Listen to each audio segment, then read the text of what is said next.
தேவனுடைய நாமம் மகிமைப்படுவதாக. தேவன் மாறாதவர், மறவாதவர். எபிரேயர் 13ஆம் அதிகாரம் 8ஆம் வசனம். இயேசு கிறிஸ்து நேற்றும் இன்றும் என்றும் மாறாதவராயிருக்கிறார். கர்த்தருக்குள் பிரியமானவர்களே, இயேசு கிறிஸ்துவானவர் நம் வாழ்வில் நேற்றும் இன்றும் என்றும் மாறாதவராக இருக்கிறாரா? நம்முடைய கிரியைகள் எவ்வாறாக உள்ளது? நாம் செய்யும் செயல்கள் எவ்வாறாக உள்ளது? நமக்கு தேவன் நீதியும் நியாயமும் உள்ளவராக இருக்கிறாரா?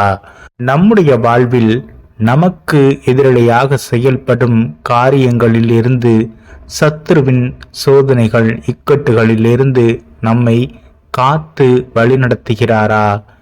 கிறிஸ்துவுக்குள் அன்பானவர்களே, நம் தேவன் மாறாதவராகவே இருக்கிறார். யாக்கோபு 1ஆம் அதிகாரம் 17ஆம் வசனம்.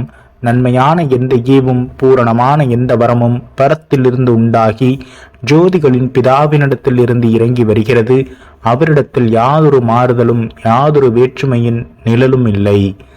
கிறிஸ்துவுக்குள் பிரியமானவர்களே, தேவன் நம்மை தம்முடைய வல்லமையினாலே வழிநடத்துகிறார். அவர் நமக்கு கொடுக்கும் கிருபை, இரக்கம், தயவு, அவருடைய வல்லமை ஒன்றிலும் மாற்றமில்லை என்று வேதத்தின் வசனம் சொல்கிறதே. பின்பு ஏன் நம் வாழ்வில் பல மாற்றங்கள், பல சோதனைகள், இக்கட்டுகள்? நம்முடைய வாழ்வில் நாம் தேவனை சார்ந்து வாழ்கின்றவர்களாக காணப்படும் பொழுது நம்மை குறைவின்றி வழிநடத்த தேவன் போதுமானவராக இருக்கிறார்.